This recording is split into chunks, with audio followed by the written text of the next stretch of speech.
De verkeersdrukte op Walcheren vraagt om een nieuwe weg. Maar verpest dat niet onnodig het landschap?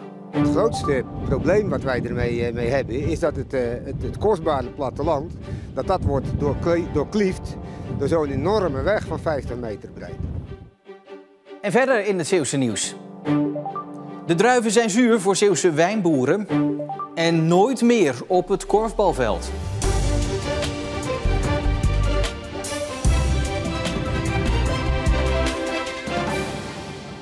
Goedenavond. In deze donkere dagen van december kan iedereen op Walcheren natuurlijk prima doorrijden. Maar in het hoogseizoen is het soms file rijden en daar moet wat aan gebeuren. Daarover zijn de gemeente Veren en ook de inwoners van de vele dorpen het roerend eens. Maar over een oplossing allerminst. Dit is waar verschillende dorpen in de Noordwesthoek van Walcheren last van hebben. Drukte en files door vakantieverkeer naar de kust. En om daar wat aan te doen, heeft de gemeente Veren nu een mogelijk plan om de verkeersdrukte rondom de dorpen te verminderen. Er moet namelijk een nieuwe weg gaan komen die hier door het landschap gaat, zo richting de kust. Maar de meningen daarover zijn verdeeld. Geen enkel plan wordt met gejuich ontvangen.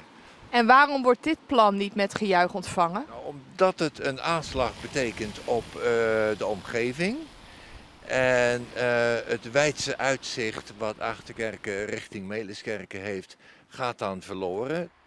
In het dorp wat door de nieuwe weg ontlast zou worden, Grijpskerken, is de nood hoog. Bijna ieder plan voor vermindering van het verkeer door het dorp is inmiddels welkom. Ook een nieuwe weg door het platteland. En dat is denk ik voor de bewoners van Grijpskerken prima, want er zal minder verkeer komen. Want het is vooral de verkeersdruk die dus het hele dorp parten speelt. Hè? De overlast zal nog even aanhouden, want de meerderheid van de gemeenteraad wil zich nog niet achter het plan voor een nieuwe weg scharen. En wil dat er nog meer varianten worden onderzocht. Ze zijn bang voor aantasting van het landschap en dat is ook Co Franke uit Grijpskerken. Zijn woning ligt vlakbij de route van de nieuwe middenweg. En de ongemakken die wij ervan zullen ervaren, die zullen we in overleg die goed opgelost worden. Daar hebben we wel vertrouwen in. Maar het grootste probleem wat wij ermee hebben is dat het kostbare platteland dat wordt doorkliefd door zo'n enorme weg van 50 meter breed. Helaas, we kunnen in trajecten als dit, infrastructurele trajecten, nooit iedereen tevreden stellen. En dat hebben we ook vanaf het allereerste moment aangegeven. We weten dat welke optie we ook kiezen als gemeente, als inwoners, impact hebben voor een groep mensen. Is het de mensen die er wonen, zijn de mensen die er gebruik van maken, maar ook het landschap. En daar hechten we, en dat heeft de gemeenteraad ook uitgesproken, heel veel waarde aan. Dat zal ook juist de reden zijn waarom we ook veel meer zullen moeten investeren in juist de aanplanting en de juiste landschappelijke inpassing. Er is wat dat betreft nog een lange weg te gaan. Hoe lang het extra onderzoek naar de andere opties gaat duren, is nog niet bekend. 2 mannen uit Goes hebben bij de rechtbank in Gent hogere celstraffen gekregen dan geëist voor hun betrokkenheid bij de dood van een man tijdens de Gentse feesten 2 jaar geleden. Ze hebben het slachtoffer in het water geduwd en toen bleek dat hij niet kon zwemmen, niet geholpen. De verdachte die het slachtoffer in het water gooide kreeg 4 jaar gevangenisstraf. De ander moet 2 jaar de cel in omdat hij toekeek, maar niet heeft ingegrepen. Vandaag en ook morgen zijn de meeste Zeeuwse apotheken weer dicht door acties van het personeel. Vakbonden en het personeel willen meer loon en meer waardering. Werkgevers zeggen dat ze wel willen, maar het geld er niet voor hebben. Mensen met een spoedgeval worden gewoon geholpen. Maar ja, wat is dat nou precies? Nou ja, ik weet niet wat ze spoedgeval noemen. Ik moet medicijnen halen of spoelmiddel, dus dan ja. Wat moeten we nu doen? Ja, dat weet ik dus eigenlijk ook nog niet. Ik denk bellen op den duur. Nou, zij kan er nog om lachen, maar sommige mensen hebben wat minder begrip voor de staking.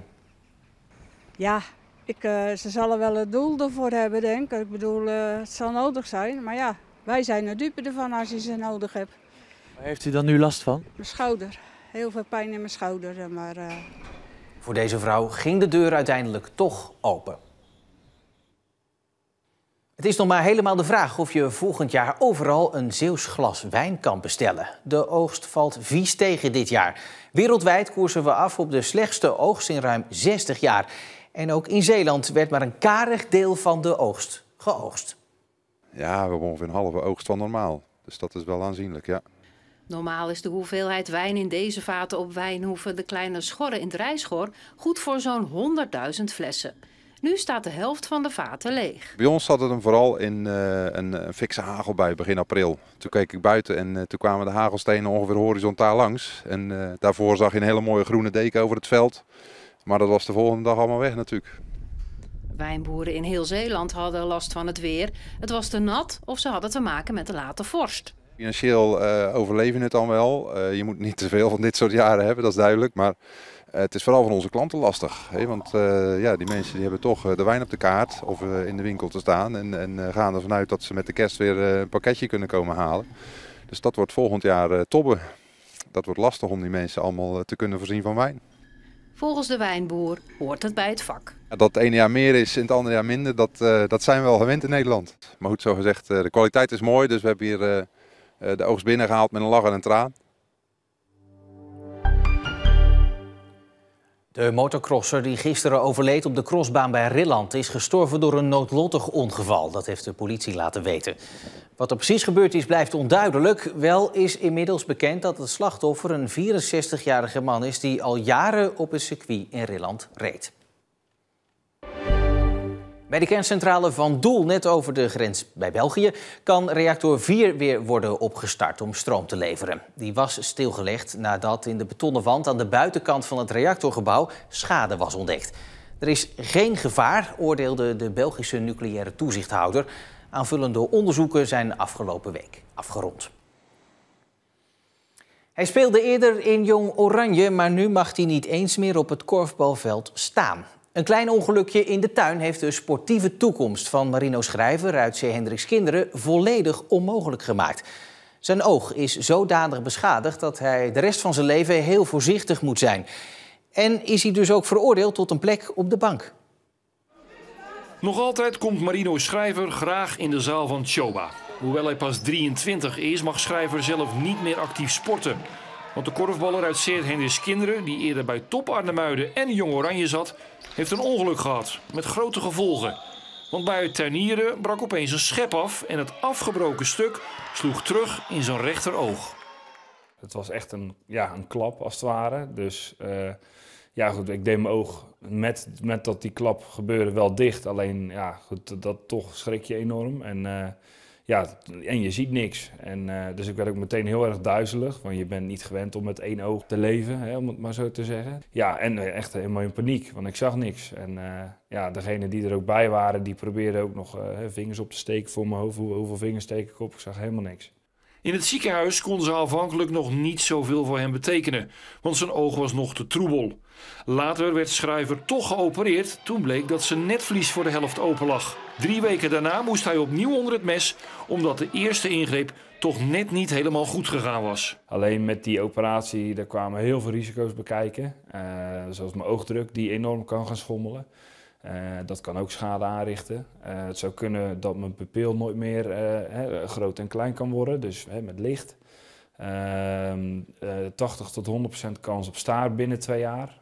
En zo zijn er nog best wat haken en ogen. Maar toch kies je ervoor uiteindelijk wel? Toch kies je ervoor. En ja, weet je, als je niks doet, dan weet je zeker dat je binnen enkele tijd gewoon je oog kwijt bent. Wil je dat? Ik denk het niet. Die operatie is wel goed gegaan en Schrijver heeft zijn zicht voor 85% terug. Durf je te zeggen dat je geluk hebt gehad? Zeker. Ik durf 100% te zeggen dat ik geluk heb gehad. Want ja, als die schep ietsjes verder was doorgesneden, dan was het gewoon helemaal klaar geweest. Toch heeft het ongeluk in de tuin grote gevolgen. In het ziekenhuis hebben ze gezegd dat hij voortaan een bril moet dragen en contactsporten moet vermijden. Hoewel korfbal niet die naam heeft, kan het er stevig aan toe gaan. Een beukje onder de korf is zo gegeven. En als zijn netvlies dan weer openscheurt, is zijn oog niet meer te redden. Ja, tuurlijk. Je zou ontzettend graag in het veld willen staan en je ding willen doen en mensen willen helpen. Maar ja, de realiteit is dus ook dat dat niet gaat. En dat is balen. Maar goed, ik probeer er wel zo vaak mogelijk te zijn. En gewoon te kijken en te supporten waar het kan. En ook bijvoorbeeld pas op trainingsweekend ben ik ook meegegaan. Ze zeggen toch ook, je hoort er toch nog wel gewoon bij. Dus dat is toch wel een warm gevoel dat het allemaal nog wel zo erbij hoort als het ware. Het was vanochtend een beetje buiig, vochtig weer. Er viel ook wat regen. Maar vanmiddag was het de meeste tijd droog en waren er wat meer opklaringen. Morgen dan is het vriendelijk weer met bredere opklaringen. Slechts lokaal nog een bui. En woensdag is het vrijwel helemaal droog. Ja, en dan nog even dit. Heb je onze Westerschelde-tunnel bingo-kaart al gezien? Je vindt hem online op onze social media. En lukt het jou om voor 1 januari, als de tol eraf gaat, de hele bingo-kaart nog vol te krijgen? Het piepje van de T-tag of iemand bij een verkeerd poortje, je kan ze allemaal aankruisen. Je zou er bijna heimwee naar krijgen, naar het tol betalen. Bijna. Tot zover Zeeland Nu van deze maandag de 2e december. Ik wens u nog een heel mooie avond.